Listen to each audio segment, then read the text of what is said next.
Hola, buenas tardes, profesores, compañeros y audiencia que nos ve a través de la página de Facebook del Grupo de Estudios sobre Eurasia.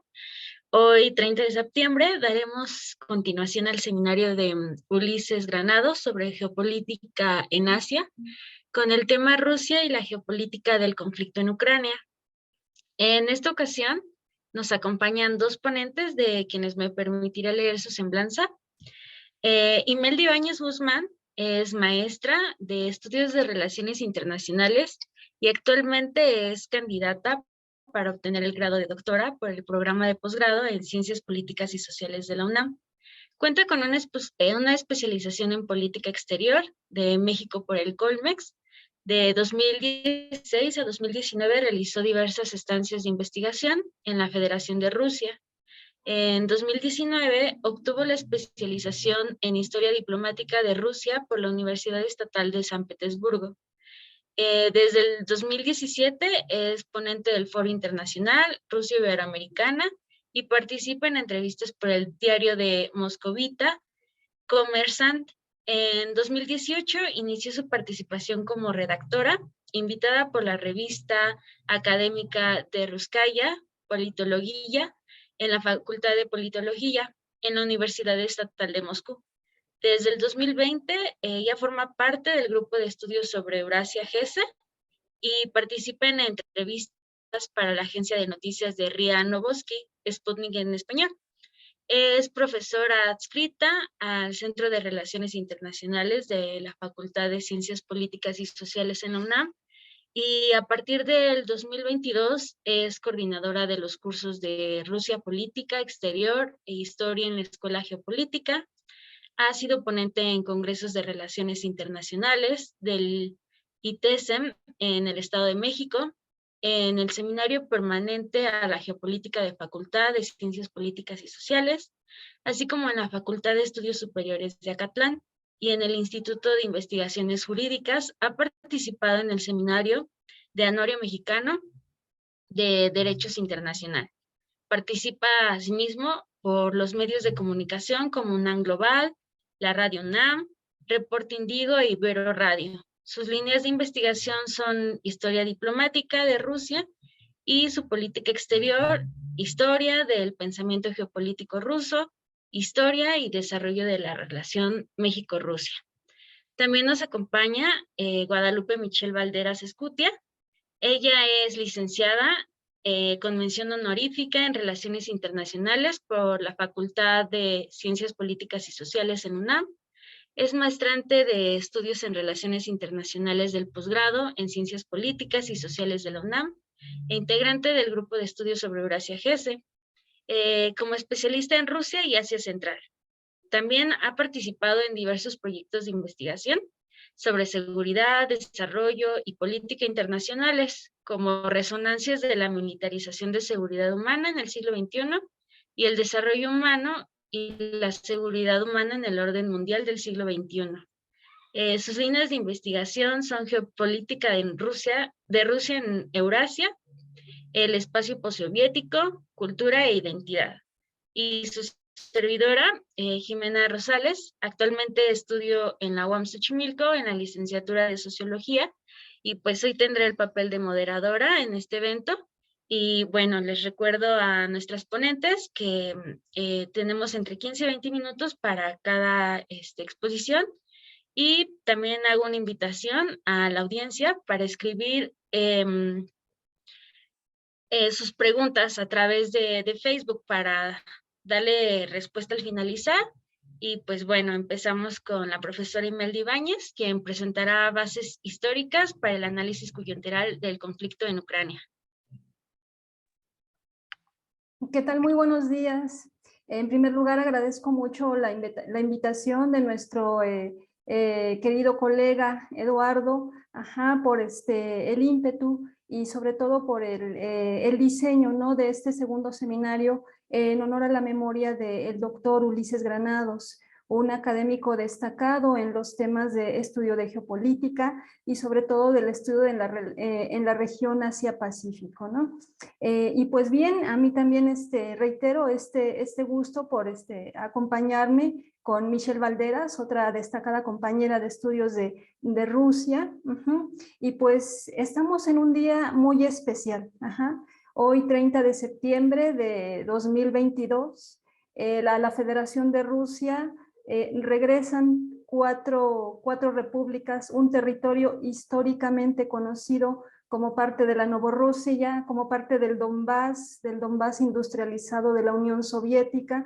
Entonces esto va a dar un giro muy importante y muy grande al esquema coyuntural que estamos viendo en el conflicto que estalló el pasado 24 de febrero. Y para ello me permito hacer mi presentación ayudada de una pequeña presentación de PowerPoint para que nos guiemos. A ver. Bien. Titulada mi ponencia, Bases históricas para el análisis coyuntural del conflicto en Ucrania. Como ustedes pueden ver, simbolizo esta presentación con una imagen, pues obviamente que nos da lectura al conflicto que estamos viviendo. Reitero, este conflicto que cada vez está cambiando más y que en este momento ha escalado, porque el presidente Volodymyr Zelensky, al notar que parte del territorio de Ucrania, que se había concebido desde 1991, ha sido adherido a la Federación de Rusia, pues podemos verlo como parte de una lectura geopolítica, ¿no? De este lado, si ustedes se dan cuenta, tenemos a la talasocracia conformada por Estados Unidos, los socios occidentales, la Organización del Tratado del Atlántico Norte. Vemos el punto rojo, ¿no? Que es la línea roja, que es Ucrania. Y pues obviamente de este lado del oriente vemos a la gran potencia terrestre, a la gran potencia continental, que representa la Amistad-Razvitije, ¿no? La Amistad-Razvitije es uno de los enfoques principales de la Escuela Geopolítica de Rusia, que define a Rusia como un espacio centro, un espacio núcleo de desarrollo para toda la región eurasiática, no solamente euroatlántica, no solamente postsoviética, sino también eurasiática. Entonces, pues muy interesante a destacar desde la visión de una lectura geopolítica este conflicto, sobre todo en coyuntura. Y pues bien, reitero a la memoria de quien se está haciendo el honor este segundo seminario, que es el doctor Ulises Granados, pues destaco dos puntos principales en mi presentación. El primero, ¿no? He tenido el gusto de haber leído las obras del doctor Ulises desde mis tiempos de maestría, durante los tiempos del doctorado, y a mí siempre me llamó la atención la forma en la que él trabajó metodológicamente, siempre los artículos, las presentaciones de libros, sus participaciones también en ponencias, en donde él siempre destacaba precisamente, ¿no? Esta posición siempre para darle importancia a una base histórica para poder entender un conflicto o para poder entender la coyuntura de un análisis de algo, ¿no? De un tema que nos atañe en boga, como decimos los internacionalistas, ¿no? Por ello parto de lo primero, ¿no? El doctor Ulises siempre destacó que la base histórica es interesante para comprender mejor una coyuntura, y si lo llevo a la lectura de este conflicto Rusia-Ucrania, la hipótesis que yo manejo es que Rusia está respondiendo desde su naturaleza geopolítico-histórica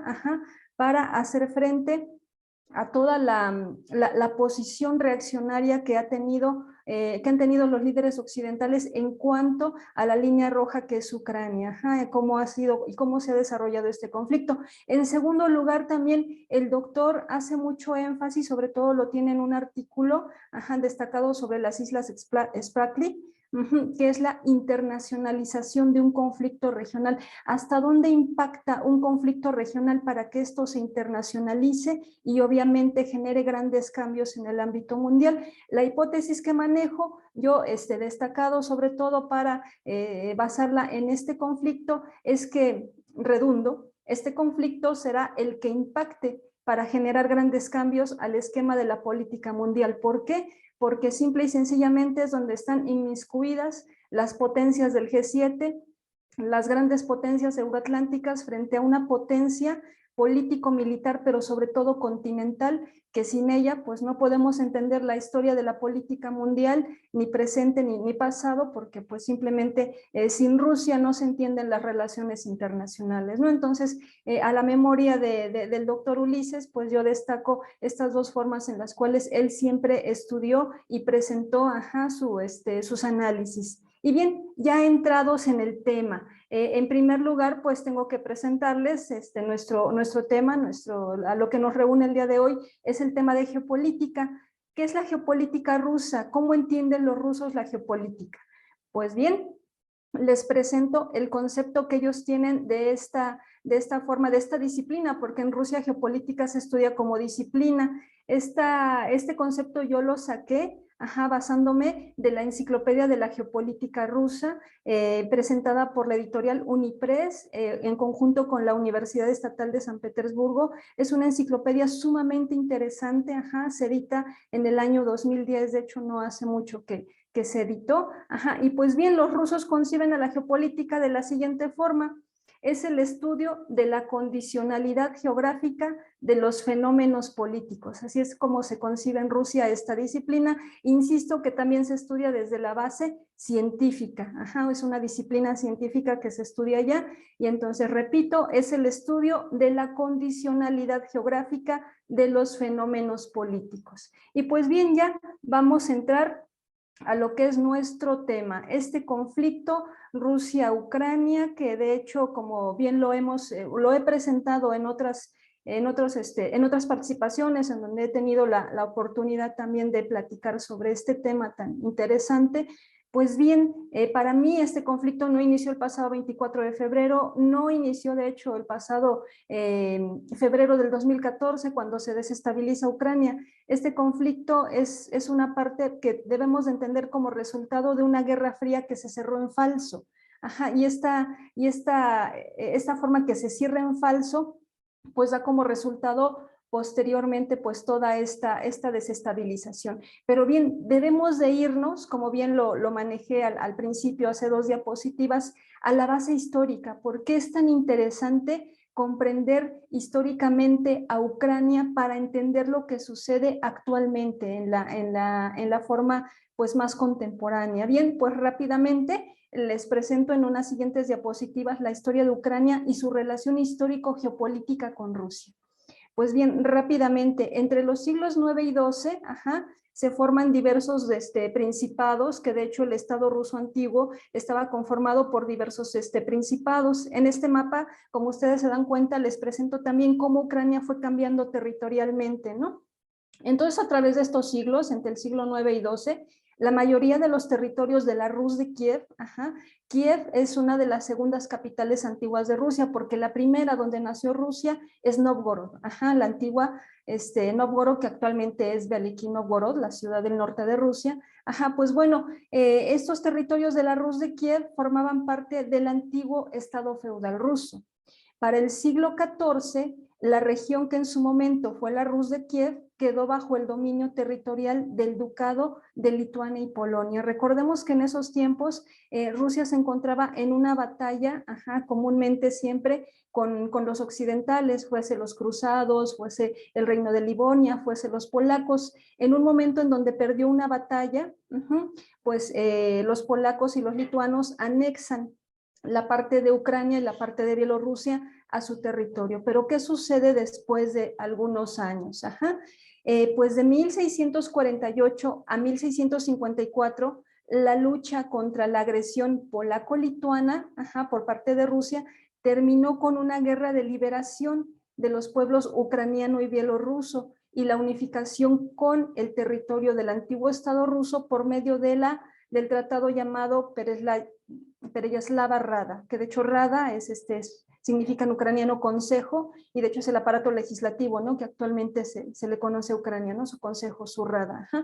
Se solicitó la aceptación del ejército de Zaporozhye bajo el protectorado del zar de Moscú. Ahí es donde podemos empezar a ver la importancia de esta Rusia, de esta Malarrusia, que así es llamada por los líderes eslavos, por los líderes rusos, ¿no? ¿Qué significa Malorrusia? Significa la pequeña Rusia, ¿sí? Pues bien, más adelante, aquí en esta diapositiva, conjunto la importancia histórico-geopolítica que tiene Ucrania.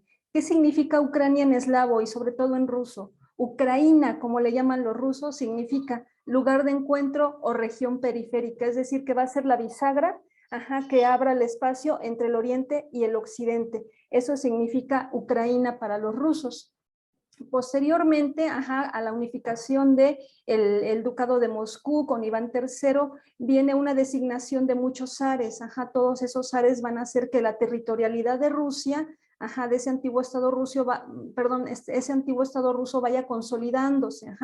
Llega el turno del zar Alexei Mikhailovich, que de hecho él es el zar precedente de la gran dinastía de los Romanov, una dinastía que durante los siglos XVIII y XIX pues va a generar a una Rusia, un imperio ruso pues muy importante en el entorno de la política mundial, la geopolítica y las relaciones internacionales. El zar Alexei Mikhailovich se nombró como el zar de todas las Rusias, el zar de la Bolshaya Rusia, como es la Rusia que tenemos aquí en este mapa, esa Rusia grande, el zar de la Malaya Rusia, que es la Rusia pequeña como se conocía a Ucrania en ese tiempo, y el zar de la Bielorrusia, que es la Rusia blanca, la Rusia que conocemos actualmente de Alexander Lukashenko, ¿no? Esas tres Rusias conformaban la familia de los eslavos orientales. Entonces, desde ahí hay que destacar toda esta conformación y sobre todo importancia histórico-geopolítica que tiene Ucrania con Rusia. Con un occidente que de hecho siempre estuvo más afín a Polonia, a Hungría y a Rumanía, pero con un oriente que posteriormente se va a desarrollar industrialmente por todas las características morfológicas y geológicas que tiene, ¿no? Conocido ya en tiempos de la Unión Soviética como el Donbass, el corazón industrial de la Unión Soviética y de hecho con más afinidad hacia Rusia. Pero ¿qué sucede con esta Ucrania oriental? ¿Por qué tanta importancia geopolítica y que en este momento pues es la parte en la que se está peleando, ¿no? Entre los ucranianos occidentales y entre los rusos? Bien, pues haciendo un poquito de historia, conocido el Donbass anteriormente como la Novorrusia, ¿no? Como resultado de la guerra ruso-turca de 1768 a 1774, el Kanato de Crimea fue reconocido como independiente y para el año 1783 fue incluido en territorio de Rusia, es decir que Crimea siempre ha sido parte del territorio ruso desde tiempos de la zarina Catalina II, ¿no? Entonces aquí podemos poner en debate esta posición que en 2014 dicen que Rusia se anexó un territorio independiente llamado Crimea, pues me parece que esto sí, si lo llevamos a una lectura histórico-geopolítica, da para mucho debate, ¿no? Porque Crimea es reconocida por Rusia desde el año 1783. Y bueno, se fundan las ciudades de Gerson, de Ekaterinoslav, de Nikolayev y de Odessa, esas ciudades que conforman la Novorrusia. Para 1830, bajo el reinado de Nicolás I, este sistema administrativo centralizado ruso cubría todo Ucrania y se reconoció a su parte occidental como la Malorrusia, como la Rusia pequeña, pero a la Ucrania oriental, desde los tiempos del zar Nicolás I, se le reconoció como la Novorrusia. La nueva Rusia. Entonces eso hay que destacarlo mucho, mucho, porque ahora parte de esta Novorrusia regresó a su casa, simplemente regresó a su territorio, la cuna de su territorio, que es el territorio de la Bolshaya Rusia, ¿no? La Rusia grande. Y pues bien, ya para tiempos de la Unión de Repúblicas Socialistas Soviéticas, Ucrania siempre fue la república pues favorita, ¿no? Por decirlo de esta forma, pues popularmente hablando, favorita del Partido Único soviético, ¿no? Entonces, siempre estuvo muy, muy apegada a la capital, hacia Moscú. La República Socialista Soviética de Ucrania producía en aquel tiempo acero, tecnología espacial, tecnología nuclear y armamento. Hay que destacar la base de Yuzhmash que se encuentra entre la región de Dnipro y el Donetsk, que en este tiempo pues ya desde hace unas horas ya formó parte de la Federación de Rusia, ya regresó al territorio ruso, ¿no? Entonces eso hay que también tomarlo en cuenta. Y pues bueno, esa independencia tan debatible que fue en 1991 con la firma del Tratado de Blavesha, el poder se turnó entre grupos tecnócratas y oligarcas y ante una creciente histeria nacionalista antirrusa y anticomunista, en los medios se destruyó lo poco que quedaba del Estado social y el nivel de vida de una inmensa mayoría de la población de ucranianos, ¿no? La esperanza de vida bajó y los índices de natalidad también bajaron, es decir que posteriormente a su independencia en 1991, cuando cae la Unión de Repúblicas Socialistas Soviéticas, en Ucrania se da completamente un revés a lo que fue durante tiempos de la URSS. Ajá. Para el año 2004, con una revolución de colores conocida como la Revolución Naranja o revoluciones de terciopelo, como así se reconocen en tiempos de la Guerra Fría, llega un presidente muy favorecido hacia los círculos occidentales y hacia la organización del Tratado del Atlántico Norte, llamado Víctor Yushchenko, y también nombra a una reconocida oligarca como su primera ministra, que va a ser Yulia Timoshenko. En esos tiempos, del año 2004 hasta el año 2010, pues Ucrania obviamente regresa, ¿no? Una posición más favorable hacia el occidente. Pero para el año 2010 llega un líder del Donbass, un líder de la Ucrania Oriental llamado Víctor Yanukovych, que va a hacer una relación de equilibrio completamente entre Ucrania Occidental y la Ucrania Oriental. Pues bueno, ya rápidamente, ya conocemos ya todos lo que pasó en este conflicto desde el pasado 24 de febrero. Me permito presentar, ¿no?, que en el año 2014, cuando se desestabiliza Ucrania, llega este golpe de Estado, llamado a la desestabilización, valga la redundancia, civil en Ucrania, se genera la revolución del Maidán. Hay que tomar en cuenta lo siguiente, ¿no?, que hay un acercamiento de estructuras político-radicales denominadas neonazis, a este nuevo gobierno golpista y a la Rada, ¿no? Es decir, que les van a dar una importancia a estos grupos ultranacionalistas. Por el otro lado, en la Ucrania Oriental, pues se autoproclaman, ¿no?, como independientes y soberanos, las regiones de Donetsk y de Lugansk, que pues va a generar la parte del Donbass, ¿no?, como ya lo estamos explicando rápidamente en este contexto histórico geopolítico. Esto ya lo tenemos muy analizado. Quien se ha dedicado obviamente ya a estudiar este conflicto, ya saben que el año 2014 fue un año parteaguas para esto, y cierro mi presentación haciendo una lectura geopolítica de por qué fue tan importante el regreso de la República Autónoma de Crimea al territorio de la Federación de Rusia desde el año 2014. Pues simplemente porque la OTAN entró de facto a Ucrania. Si bien es cierto, Ucrania todavía no es miembro formal de la OTAN, y que de hecho el día de hoy Vladimir Zelensky pidió la unión completamente rápida, pero pues ya le respondieron que no tiene que ser así. Pues bueno, Crimea se hubiera convertido en una base de la Organización del Tratado del Atlántico Norte, ¿no? Por ello es que Rusia decide regresarla a su territorio histórico. ¿Por qué? Porque Rusia perdería la salida al Mar Negro, la flota del Mar Negro quedaría encerrada en el Mar de Azov, y por ello se decide la reincorporación a territorio de la Federación Rusa. ¿Y qué pasaba por la parte del Donbass independiente, no?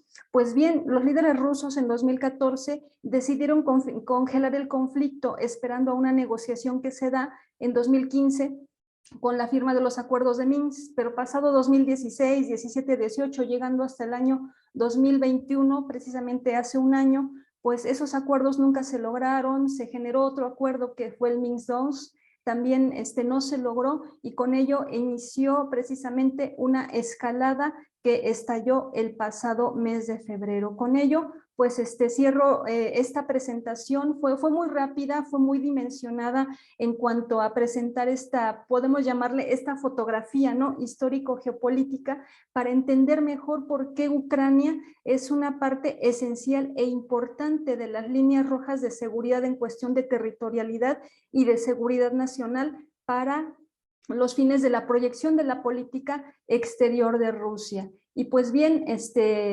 dejo simplemente esta pregunta a la reflexión: ¿qué sucederá en los siguientes meses en este conflicto? Vemos que está escalando. El día de hoy ya fue un parteaguas, fue un impasse para este conflicto desde el pasado 24 de febrero.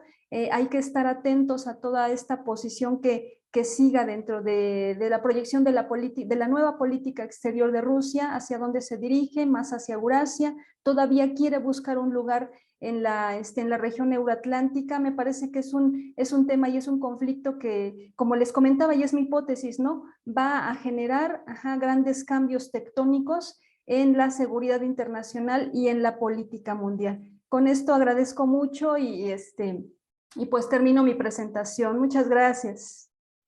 Muchas gracias, profesora. Es muy interesante las ilustraciones que nos presenta y pues toda la información es muy importante. Me permito leer el primer comentario en Facebook de Richard Castillo. Nos escribe buen día y pues le damos la palabra ahora a la profesora Michelle Valderas, quien presentará la comunicación política y guerra mediática en el conflicto de Ucrania. Por favor. Muchísimas gracias, Jimena, y también a Imelda por tan esclarecedora explicación también. Y justamente también quisiera agradecer entonces al Grupo de Estudios sobre Eurasia por la celebración de este seminario en honor al doctor Ulises Granados sobre geopolítica en Asia. Y también me gustaría entonces, y aprovechando esta ponencia que nos dio la maestra Imelda, sobre todas las bases históricas del conflicto, pero también del entendimiento geopolítico ruso, que para mí, bueno, no para mí, creo que en general debería de ser algo entendido, que este conflicto no inició en febrero del 2022, e incluso que tiene bases muchísimo más antiguas, así lo podemos decir, más allá incluso que del 2014, ¿no? Así es que bueno, ya sin más preámbulo, voy a iniciar a compartir una pequeña presentación que realicé para explicar un poquito esto de la comunicación política y la guerra mediática en el conflicto de Ucrania, porque como todas y todos hemos estado siguiendo este conflicto desde que se reactivó en febrero, bueno, de hecho desde enero empezamos a recibir un bombardeo impresionante de notas también cargadas de cierto amarillismo político, inclinadas a ciertos discursos occidentales, por ahí algunos medios también rusos, y de pronto es muy complicado terminar de identificar cuáles son los hechos o qué es lo que realmente está pasando, porque efectivamente hay también una guerra mediática en ese sentido, ¿no? O incluso también algo a lo que le podríamos llamar también ahí como una producción impresionante también de notas no necesariamente verídicas, como de esta apelación también a las emociones de la gente de todo el mundo, no nada más de esta región, y que de pronto nubla la vista para entender todo este conflicto, ¿no? Así es que bueno, como una pequeña introducción también, y partiendo entonces ahora desde la crisis de Ucrania del 2014, que como ya había mencionado la maestra Imelda, fue un rompimiento importante, un parteaguas importante, sí sí en la región euroasiática, sí en la relación entre Ucrania y Rusia, pero también entre la relación general entre Rusia y el resto de los países occidentales, ¿no? Fue a partir de que se llevó a cabo, bueno, ya nos había explicado Imelda un poco cómo se dio todo este proceso de Ucrania, desde la Revolución Naranja, el gobierno de Yushchenko, de Yanukovych, y todos estos encuentros ideológicos, políticos que empezaron a encontrarse dentro del territorio ucraniano. Pero para estos momentos, en el 2014 se llevó a cabo, se celebraron también un referéndum dentro de Ucrania, muy al estilo de lo que acaba de suceder estos últimos días en el resto del territorio del Donbass, en donde los ucranianos, perdón, la población de Crimea decidió que querían añadirse a la Federación de Rusia, ¿no? Como una más de las oblasts. Ya también Imelda nos explicó la posición estratégica, geoestratégica que tiene Crimea, y además de la base naval de Sebastopol, que se encuentra también en la parte sur, que no es cualquier cosa, ¿no? Es esta salida también incluso histórica y esta búsqueda también de aguas templadas desde tiempos del Imperio Ruso, ¿no? Pero además, bueno, en este momento, después de este referéndum, de que fue anexada Crimea como una más de las oblasts de la Federación de Rusia, siguieron ahí las sanciones económicas, los bloqueos y esta presión política también por parte de Occidente hacia el gobierno de Rusia por toda esta situación, ¿no? Sin embargo, aparentemente hubo un enfriamiento del conflicto, o al menos ya en los medios de comunicación, ya no se decía nada al respecto, el resto de la región del Donbass, de hecho, no se mencionaba nada de lo que había sucedido aquí, ¿no? Pero entonces, en febrero del 2022, después de este bombardeo mediático que empezamos a recibir desde medios occidentales sobre una posible invasión rusa a territorio ucraniano y ciertas notas también muy amarillistas que empezaron a salir en ese momento, fue entonces que a partir de una sesión extraordinaria del Consejo de Seguridad de Rusia se dio a conocer muchos de los crímenes que se estaban llevando a cabo por parte del gobierno de Ucrania desde el 2014 y anterior a esto en contra de la población de esos territorios, ¿no? Que en su mayoría son de un grupo étnico, digamos, o de los rusos étnicos, ¿no? Que se identifican como rusos muchas de las personas que se encuentran aquí, o que simplemente hay gente como de etnia ucraniana que buscaban o que se identificaban muchísimo más con la parte oriental de este país, más que con Occidente, ¿no? Entonces, el gobierno de Rusia empezó a hacer denuncias sobre los crímenes que se estaban cometiendo, empezaron a nombrar ciertos grupos radicales, neonazis, existentes en este territorio, y fue entonces que después de todos estos conflictos y de todo lo que estaba pasando, en febrero el presidente junto con sus demás ministros reconocen la independencia de las repúblicas del Donetsk y de Lugansk, ¿no? Y a partir de este momento nuevamente empezamos a recibir notas, discursos del presidente de los Estados Unidos, del canciller alemán, por parte de la Unión Europea, y en general todo el mundo estaba vuelto loco con este reconocimiento de la independencia. Así es que unos días después de anunciada este reconocimiento, es que el presidente Vladimir Putin anuncia entonces el inicio de una operación militar especial en la región del Donbass, que inicialmente iba a atacar únicamente a la infraestructura militar que se encontraba dentro del territorio de Ucrania y en específico de la región del Donbass, ¿no? Y a raíz de esto iniciaron nuevamente todo este paquete de sanciones económicas, no nada más a Rusia como Estado, sino también a ciertos miembros específicos, estratégicos del gobierno de Rusia, ¿no? Y por supuesto también a empresarios rusos, a todo el capital ruso se le empezó a banear en general de los mercados internacionales. Seguido de eso también se llevó a cabo una ley marcial en Ucrania en el que el presidente Volodymyr Zelensky le prohibió la salida del país a todos los hombres en edad de poder luchar en la guerra, ¿no? Y asimismo, bueno, se empezó a dar entonces esta extensión de las fuerzas militares rusas a lo largo de Ucrania, no nada más en la región del Donbass, pero dentro de todo este contexto y esto que ha estado pasando en los últimos meses, es entonces que hemos estado recibiendo notas y discursos, baneos de ciertos medios rusos específicamente, y que se han popularizado muchísimo más ciertos discursos o ciertos elementos provenientes de Occidente o que apelan muchísimo a las emociones también por la parte de Ucrania, ¿no? Es así entonces que primero haré una pequeña pausa desde Rusia, que me interesa mucho analizar los dos objetivos principales de esta operación militar que inició desde febrero, nombrados por ellos mismos. El primero de ellos, el tema de desmilitarizar, y el segundo, desnazificar Ucrania, ¿no? ¿Y qué significa todo esto? En primera instancia sabemos que después de que se desintegra la Unión Soviética, se desintegra el Pacto de Varsovia, ya no hay como un poder militar o una infraestructura militar como en toda la región oriental hacia Rusia, pero por otro lado sigue existiendo la otra organización por parte de Occidente en cuestiones militares, ¿no? Que es la Organización del Tratado del Atlántico Norte, que ellos no no dejaron de existir y al contrario continuaron con esta expansión territorial o en esta expansión de miembros dentro de esta organización.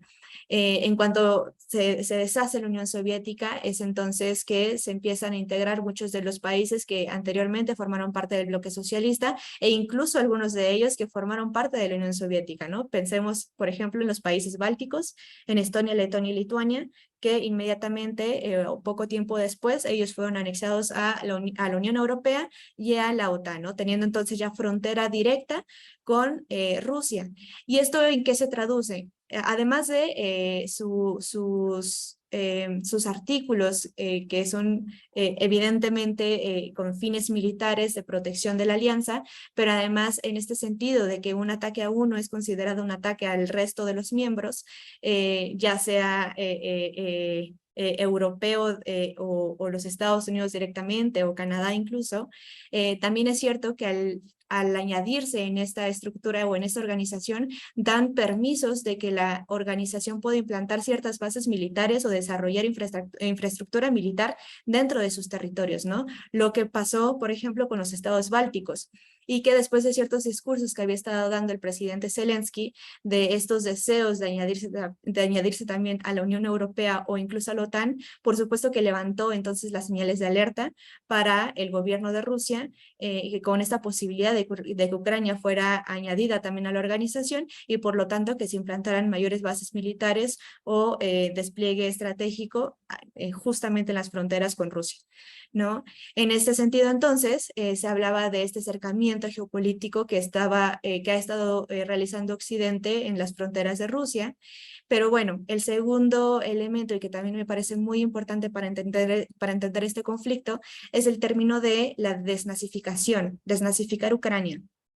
¿No? Desde Rusia se han nombrado directamente a algunos grupos neonazis que habían estado atacando principalmente en las regiones del Donbass, aunque no nada más en este espacio. Pero es importante entonces identificar cuál es el peso también simbólico e ideológico que tiene para los rusos específicamente, pero por supuesto también para Ucrania y para Bielorrusia y para el resto de las exrepúblicas soviéticas, el hecho de que sigan existiendo grupos de esta naturaleza, ¿no? Al nombrarlos nazis y no de otra manera. Simplemente adelantándome un poquito, hay que hacer también un recuerdo histórico de lo que significó la Gran Guerra Patria o la Segunda Guerra Mundial en la memoria histórica de los rusos y, bueno, de todos los rusos, ¿no? O sea, de los ucranianos, los bielorrusos, del Asia Central, incluso del Cáucaso. Esta Segunda Guerra Mundial, que por supuesto fue catastrófica para prácticamente toda Europa, pero que en estos momentos que era cuando existía todavía la Unión Soviética y que en conjunto entraron y lucharon en esta guerra, de la mayoría de los muertos que se dieron o que lamentablemente perdieron su vida dentro de este conflicto, más de 30 millones fueron de la Unión Soviética, ¿no? Mucha de la población que incluso hoy en nuestros días siguen viviendo y que siguen existiendo en estos territorios, tienen algún familiar o incluso ellos mismos son veteranos de esta guerra, ¿no? No es algo tan lejano. Y esta guerra significó el vencimiento, el momento en el que el Ejército Rojo ondeó la bandera en Berlín, anunciando la victoria en esta Segunda Guerra Mundial o en esta Gran Guerra Patria. Y es por eso que todos los años, el 9 de mayo, se celebra el Día de la Victoria, no solamente en Rusia, sino en muchas de estas repúblicas, ¿no? Entonces, llamar a la desnazificación es, por supuesto, hacer también, hablar de esta memoria histórica y tratar de apelar también como a este nacionalismo y este patriotismo y a este orgullo también nacional de defenderse frente a estos grupos radicales. Y bueno, por supuesto también se ha hecho un llamado a la hermandad de los pueblos, en este sentido que también Imelda ya nos explicaba de esta cuna común de la Rus de Kiev, de Moscovia y de este expansionismo territorial también del Imperio Ruso y que posteriormente se transforma en la Unión Soviética bajo otros parámetros, pero entonces se habla de esta hermandad también como en una forma también de legitimar esta pues esta intromisión también incluso en los mismos territorios del Donbass, ¿no? Y por supuesto los innumerables discursos que ha estado dando el mismo presidente Vladimir Putin, pero no nada más él, también por ejemplo Sergei Lavrov, el ministro de Exteriores, y algunos otros cercanos a Putin en torno a todo lo que ha estado sucediendo. Y un poco a propósito de esto, bueno, aquí muestro un mapita que muestra los años de incorporación a la OTAN de muchas de las ex repúblicas soviéticas o de incluso del bloque socialista en general, ¿no? En donde encontramos que en el 99, por ejemplo, muchas de ellas fueron anexadas y en el 2004 fue el segundo gran ingreso de estas repúblicas a esta organización, ¿no? Y bueno, un poco en esa sintonía del el 9 de mayo, la Gran Guerra Patria, el sentido de desnazificar, el 9 de mayo siempre se da normalmente en esta celebración del Día de la Victoria un desfile monumental en el Kremlin, en donde el presidente Putin llega a dar un discurso emotivo sobre esta memoria histórica, sobre el patriotismo y el nacionalismo, y por supuesto si hay un tema coyuntural de importancia o estratégico, normalmente se llega a hablar de eso en este discurso, ¿no? Y por supuesto que este año eso no fue la excepción, y aquí recuperé una un poquito larga cita de algo de lo que dijo Vladimir Putin en torno a este conflicto, y lo leo tal cual. Rusia siempre ha abogado por la creación de un sistema de seguridad igualitario e indivisible, un sistema que es vital para toda la comunidad mundial. En diciembre del año pasado propusimos concluir un acuerdo de garantías de seguridad. Rusia llamó a Occidente a un diálogo honesto, a buscar soluciones de compromiso razonables, a tener en cuenta los intereses de los demás. Todo en vano. Los países de la OTAN no querían escucharnos, lo que significa que, de hecho, tenían planes completamente diferentes y lo vimos. Abiertamente estaban en marcha los preparativos para otra operación punitiva en Donbass para una invasión de nuestras tierras históricas, incluida Crimea. En Kiev anunciaron la posible adquisición de armas nucleares. El bloque de la OTAN ha comenzado el desarrollo militar activo de los territorios adyacentes a nosotros. Por lo tanto, fueron creadas sistemáticamente amenazas absolutamente inaceptables para nosotros, además directamente de nuestras fronteras. El peligro crecía cada día. Rusia dio un rechazo preventivo a la agresión. Fue una decisión forzada, oportuna y la única correcta.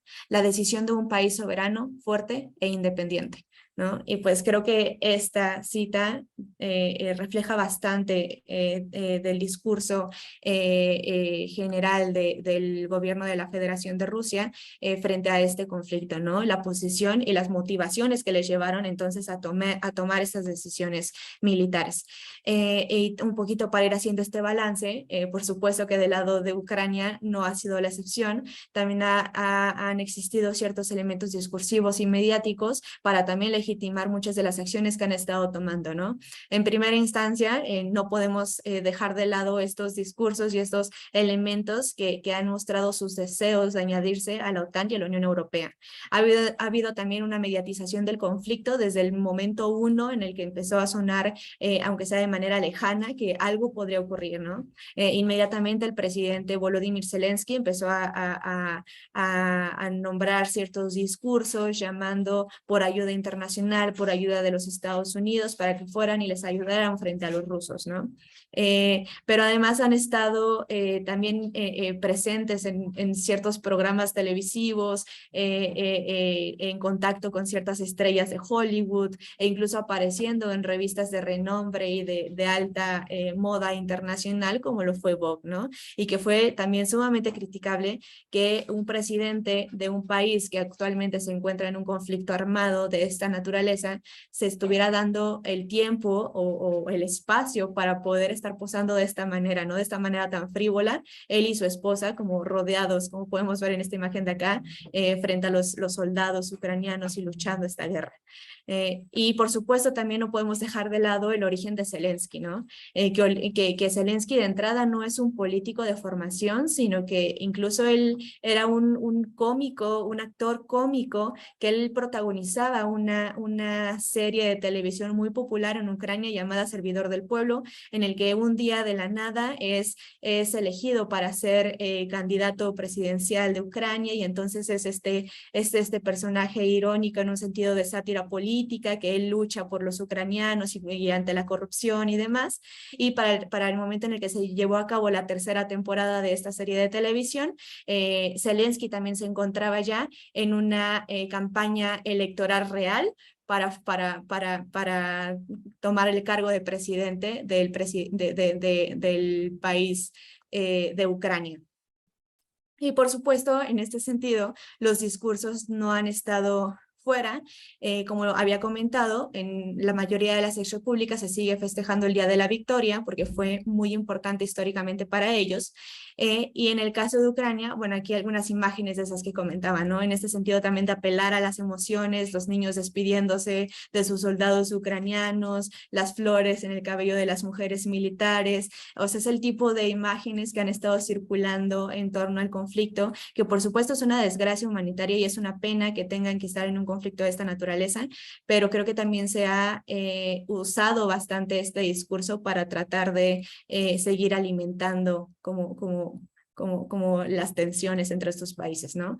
Y ya para ir cerrando también, porque creo que ya me está comiendo el tiempo, una disculpa, también recuperé algunas líneas del discurso que dio Volodymyr Zelensky, también en su discurso del Día de la Victoria del 9 de mayo del 2022, y lo leo tal cual entre algunas de las cosas que él dijo. No le damos a nadie un solo pedazo de nuestra tierra. Hoy celebramos el Día de la Victoria sobre el nazismo. No le damos a nadie un solo pedazo de nuestra historia. Estamos orgullosos de nuestros antepasados que junto con otras naciones de la coalición anti-Hitler derrotamos al nazismo. No permitiremos que nadie se haga con esa victoria. No permitiremos que nadie se haga con esa victoria y no permitiremos que se la apropien. Nuestro enemigo pensaba que nos íbamos a negar a celebrar el 9 de mayo y la victoria sobre el nazismo. Así, la palabra desnazificación tendría una oportunidad para ellos. Millones de ucranianos lucharon contra el nazismo y han pasado por un largo viaje. Los nazis fueron expulsados de Lugansk y Donetsk, Gerson, Melitopol y Berdiansk. Fueron liberados de los invasores. En el Día de la Victoria sobre el nazismo estamos luchando por una nueva victoria. El camino hacia ella es difícil, pero no hay duda de que ganaremos, ¿no? También cargado de un montón de elementos también ideológicos y políticos, y en todo este sentido de lo que está pasando actualmente, totalmente su discurso tuvo que ver con esto, y por supuesto un constante ataque también a los discursos y a todo lo que tenga que ver con Rusia, ¿no? Por supuesto, no se nombra directamente que el enemigo, en este caso de quien están hablando, es específicamente el gobierno de Rusia. Y ya para cerrar esta parte, también como ya había comentado Imelda, no podemos dejar de lado estas cargas discursivas, la limitación del alcance de información, principalmente rusa o de origen ruso, que se ha limitado en Occidente, pero incluso en países de América Latina como lo es México, ¿no? Este baneo a medios de comunicación de origen ruso como lo son RT o son Sputnik, que tienen una limitación importante o que incluso se les cerraron sus canales, por ejemplo, en la plataforma de YouTube o en algunas redes sociales, que no se permite que haya un alcance importante, ¿no? Y por supuesto, esta parte de los referendos del Donbass que se empezaban a llevar a cabo desde el viernes y que cerraron el día martes, y que justo ya el presidente de Rusia, Vladimir Putin, ya firmó como esta posibilidad de que puedan ser anexadas ya directamente a la Federación de Rusia. Y por supuesto el desastre en el Nord Stream 1 y 2, que no es cosa menor y que de hecho tiene un factor importante y estratégico, y uno de los motivos también de este conflicto que muchas veces no es nombrado, ¿no? Y ya simplemente para terminar, y un poco en la misma consonancia de la maestra Imelda, yo nada más preguntaría o invitaría como a esta reflexión sobre qué es lo que va a seguir después de todo esto que está sucediendo, ¿no? Muchísimas gracias. Muchas gracias, Michelle, por tu interesante ponencia. Vamos a dar pie a la sesión de preguntas y respuestas. Tenemos entre 5 minutos para contestar cada una. Bueno, nos escribe Kat Lázaro. Agradezco las ponencias. ¿Cuál podría ser el cálculo de Moscú respecto al reconocimiento internacional de los 4 territorios recién adheridos? Estados Unidos y sus aliados no reconocerán el nuevo estatus de las 4 provincias, pero parece complicado que incluso algunos países aliados de Rusia, como China, lo vayan a hacer. ¿Habrá alguna hipótesis al respecto? Y otro comentario de Eduardo Palacios, que nos dice, genial panel, felicito a los colegas. Quien guste contestar la primera pregunta. Imelda. Sí. Bueno, primeramente muchas gracias al colega Palacios, también muy querido rusólogo que nos acompaña en el Centro de Estudios de Eurasia, perdón, no el Centro de Estudios de Eurasia, no, el Grupo de Estudios de Eurasia, perdón. Y pues bien, en cuanto a la pregunta, esta es una pregunta que puede llevar diferentes aristas. Ajá, si la tomamos desde el punto de vista del derecho internacional, obviamente va a haber muchos países que van a desmarcarse, como bien lo pregunta, ajá, el colega que hizo este cuestionamiento. Y pues bien, pongo el ejemplo, ¿no? En el caso de México, que bueno, de hecho no es un aliado directo de Rusia, pero México se desmarcó desde el principio del conflicto en febrero, ajá, obviamente obedeciendo a sus puntos de política exterior, a nuestra doctrina de política exterior. En este caso, pues México no reconoce, ¿no?, a países que se adhieran a un territorio o que se independizan, ¿no? Esa es una parte de nuestra doctrina de política exterior. El caso de Chile también me está llamando la atención porque el presidente Gabriel Boric hace unas horas dijo que él igual no iba a reconocer, ajá, estas repúblicas del Donbass ya independientes que desearon ingresar a territorio de Rusia. Ubiquemos también, ¿no?, la posición ideológica de Gabriel Boric. Obviamente todo el bloque noratlántico es específicamente, ¿no?, que no va a reconocer esta situación. Ahora si nos vamos a una proyección de la política exterior de Rusia, la política exterior de Rusia obviamente dio grandes cambios desde el pasado febrero de este año, mostrándose como una política completamente soberana, una política independiente y sobre todo una política que va a dar un punto de inflexión sobre todo para el espacio eurasiático.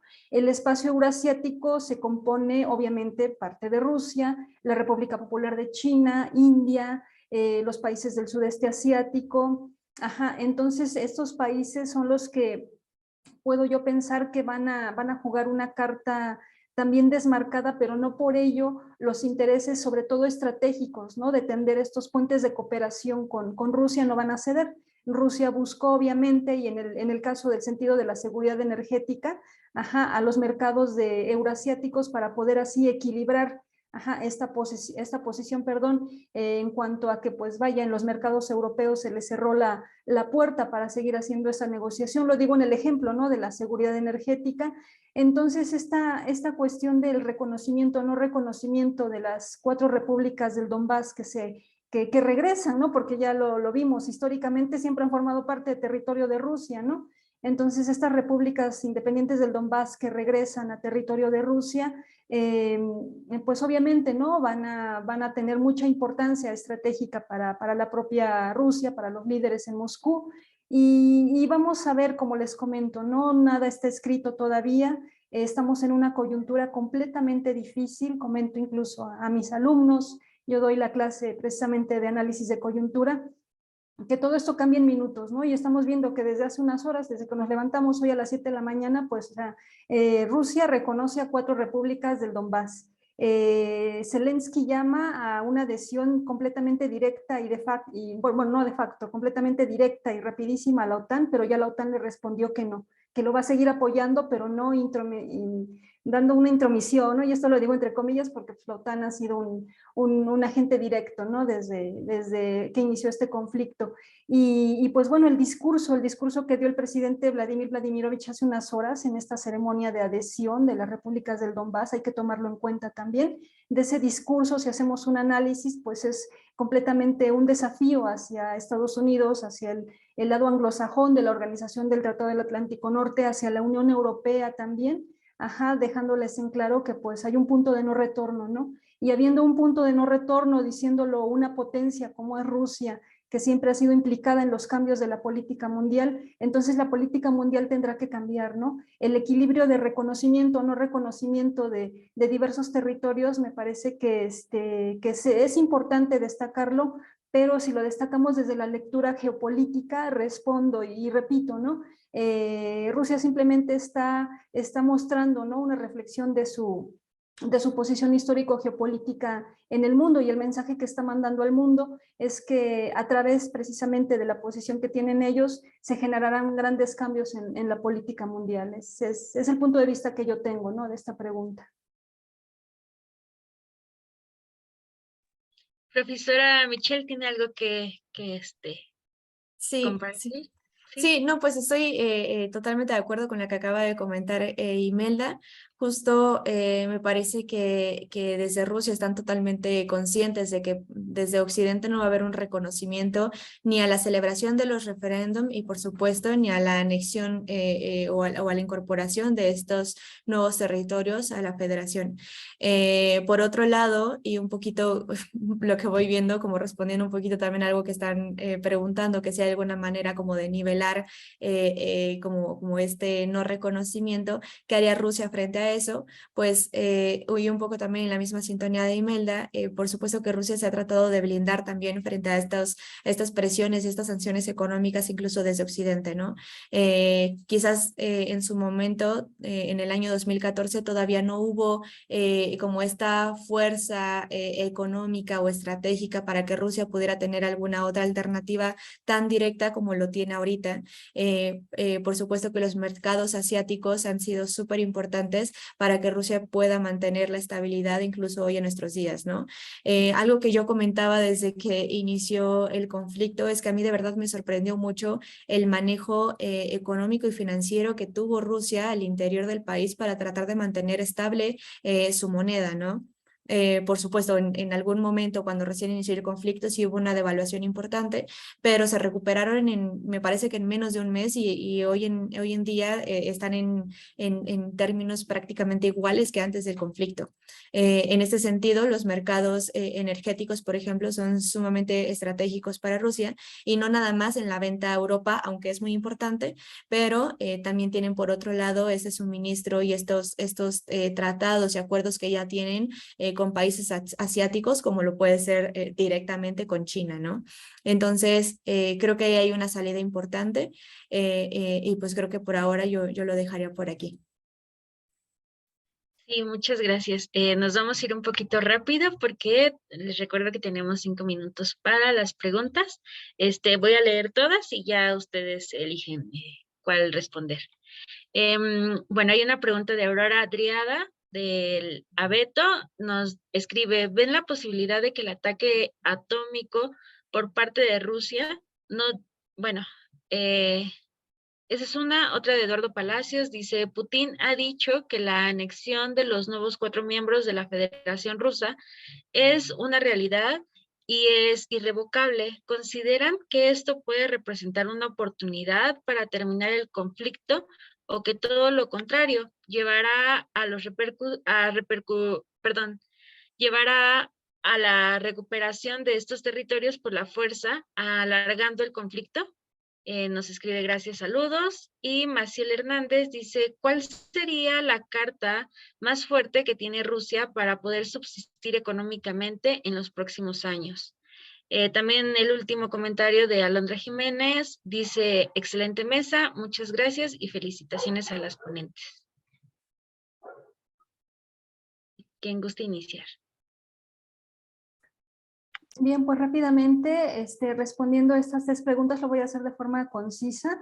La primera, me llamó mucho la atención la cuestión nuclear o atómica, me parece que así lo preguntaba la participante. Pues bien, en este discurso que dio hace unas horas el presidente Vladimir Putin dijo que Estados Unidos ha sido el primer país, ¿no?, que ha utilizado la carta nuclear en el contexto de un conflicto, ¿no? Y que de hecho eso sentó un precedente, así lo dijo literalmente el presidente Putin. Entonces yo leo de forma discursiva, o lo puedo traducir de la siguiente forma, ¿no?, que Rusia no tiene pensado utilizar la carta nuclear en estos momentos para genera un cambio en este conflicto, ¿no? Simple y sencillamente, obviamente lo reconocemos, Rusia, o sea, es una potencia nuclear, es de las 2 potencias que detentan la estabilidad nuclear en el mundo, junto con Estados Unidos, eso es lo que la caracteriza como una gran potencia en la política mundial, Sin embargo, reitero, no creo que esté dentro de los objetivos, ¿no? de pacificación de este conflicto que se utilice la carta nuclear. Lo ha utilizado en cuestiones de discurso, inclusive el expresidente Dmitry Medvedev también lo ha utilizado en sus declaraciones, que Rusia tendría que defenderse de todas las formas posibles en cuanto haya una amenaza existencial a su seguridad y a su estabilidad territorial, ¿no? Pero pues bueno, eso lo podemos destacar de esa forma. En cuanto a si existe una pacificación o vaya, cómo se puede sentar estas formas, ¿no? Para que termine el conflicto. De hecho, insisto, ¿no? Dentro de este discurso que dio el presidente ruso, él llamó a que inicie nuevamente, ¿no? Valga la redundancia, las cuestiones de establecer ya las negociaciones para la paz. Queda de lado entonces del presidente Vladimir Zelensky cómo hace ese balance, si llama la atención o escucha la solicitud del presidente ruso de que Rusia está dispuesta, así lo dijo, ¿no? Cuando comentó que ya no hay marcha atrás, que de hecho la cuestión de la territorialidad del Donbass no se va ya a tocar en cuestión de negociación, pero que sí está abierto ya una negociación. Veremos de qué forma. ¿Por qué? Porque Zelensky pensó que en el llamado que iba a hacer a entrar directamente a la OTAN en estos días, él así lo pensó, por eso, llamó a esa adhesión ya directa completamente, pero que la OTAN hace unas horas le comentó, ¿no? El secretario general de la OTAN le dijo que no, que Ucrania no entraría de modo tan rápido a la OTAN y que simplemente le seguirían ayudando, ¿no? De facto, podemos llamarlo así. La OTAN está de facto en Ucrania, ¿no? Y pues bueno, hay que ver también hasta qué punto todavía Vladimir Zelensky está respaldado, ¿no? Por los grupos ultranacionalistas, por los oligarcas también. Sabemos que este conflicto ya es de desgaste para Ucrania, y de resistencia para Rusia. Entonces yo pienso que en el corto plazo hay que tomar en cuenta esta invitación que hizo el presidente ruso a la negociación. Y bien, ¿cuál es la otra pregunta? Un problema de seguridad en Asia. Problema de seguridad hacia el conflicto en Ucrania. Pues me parece que este conflicto, bien como reitero, trastoca e impacta en todos los espacios de la seguridad, tanto regional euroatlántica como también de la eurasiática. Entonces, ejemplo, la hipótesis que yo tengo es que están haciendo la multipolaridad, ¿no? Y que está feneciendo la unipolaridad, pero la unipolaridad no quiere que sea este fenecimiento tan rápido, y por eso está buscando otros espacios regionales también para poner una forma de presión geopolítica, ¿no? En el caso con Taiwán, ejemplo, ¿no? De esta desestabilización que quieren hacer hacia la República Popular de China. Estados Unidos ahorita se está yendo hacia el Asia-Pacífico. Han sido los últimos declaraciones del presidente Biden, ¿no? Esa alianza que quiere tener ya con Corea, con otros países del sudeste asiático, de la región. Entonces, vaya, quiere que esa unipolaridad no se rompa inmediatamente, y en este interregno entre ya un fenecimiento de la unipolaridad y un nacimiento de la multipolaridad, vamos a estar viendo pequeños conflictos en diversas regiones, y sobre todo en la región de Asia. Pues sí, hay que estar atentos a eso.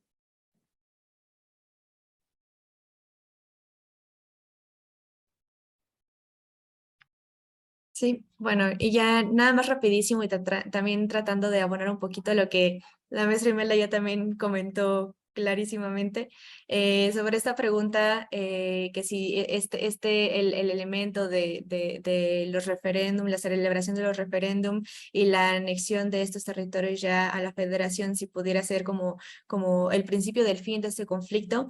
Justo me parece que estamos en un momento importante donde se puedan tomar estas decisiones importantes para saber si va a haber un recrudecimiento del conflicto o si va a haber un término ya en los próximos meses quizás de esto, ¿no? Pero para esto también hay que considerar el elemento importante en el caso europeo, ¿no?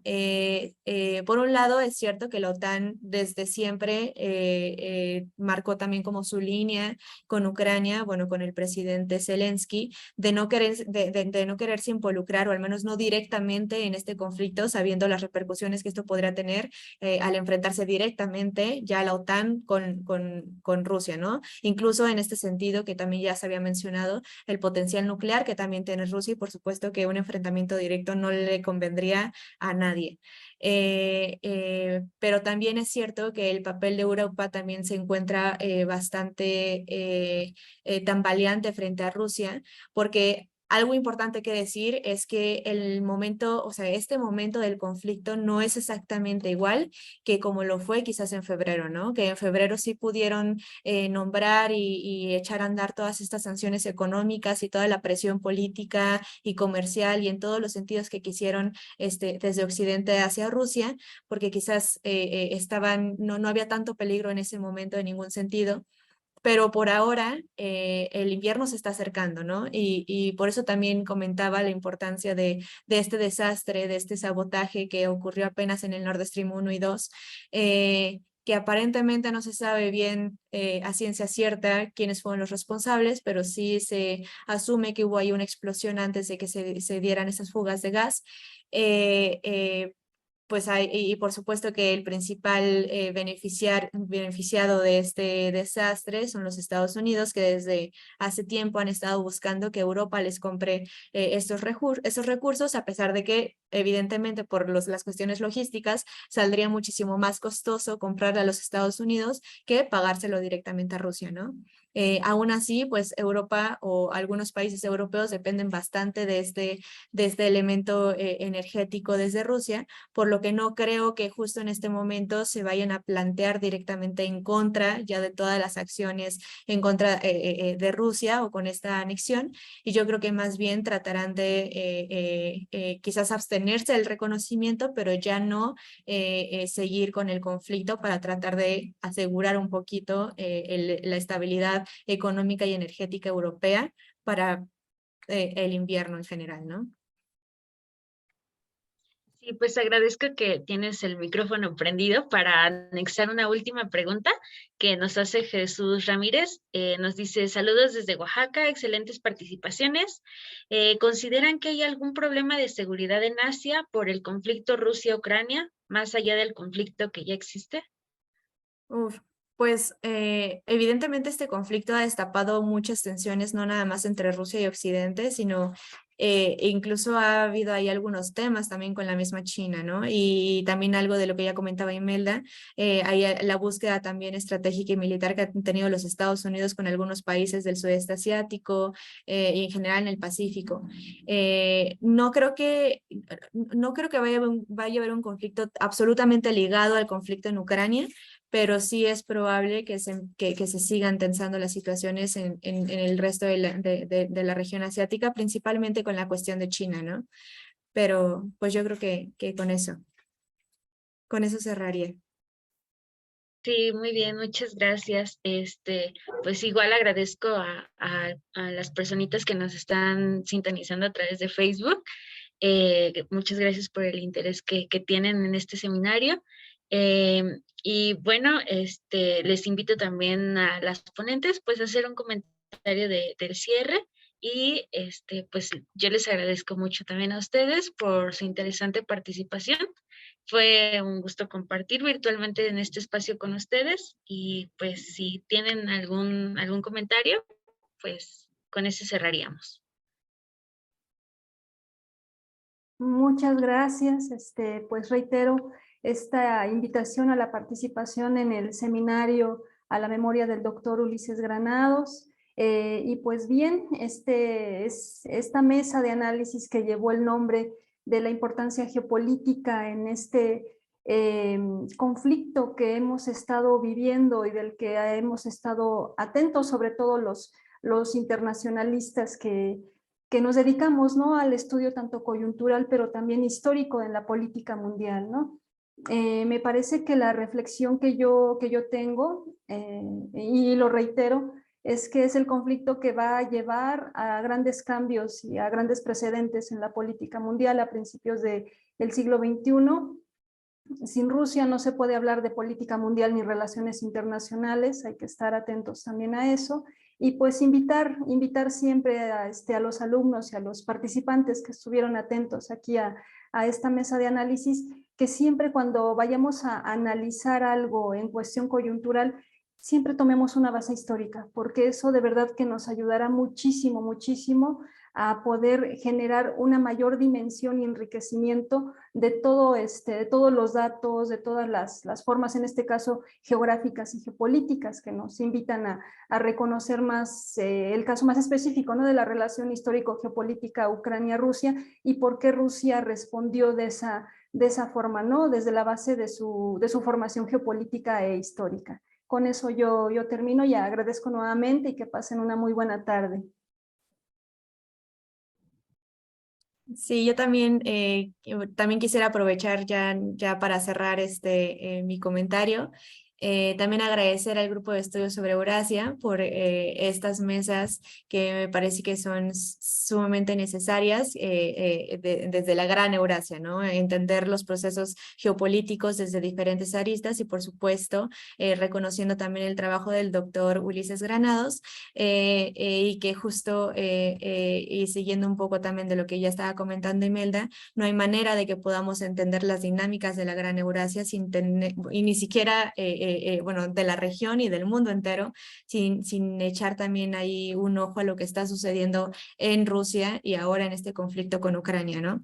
Yo creo que las siguientes semanas van a ser cruciales para saber hacia dónde va a ir este conflicto, si ya se llega a una negociación final para poder entablar la paz y el cese al fuego, o si no, veremos qué es lo que sigue, ¿no?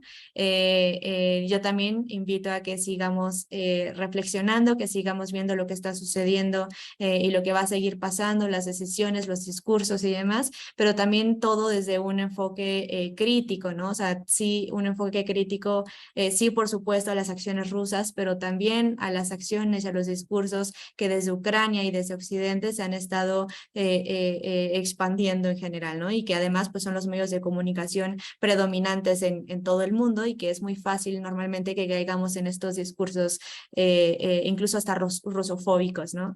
Entonces, pues yo creo que por ahí yo terminaría mi comentario. Les agradezco muchísimo y gracias a los que nos vieron, gracias a Imelda, a Jimena y por supuesto al grupo de estudios. Muchísimas gracias.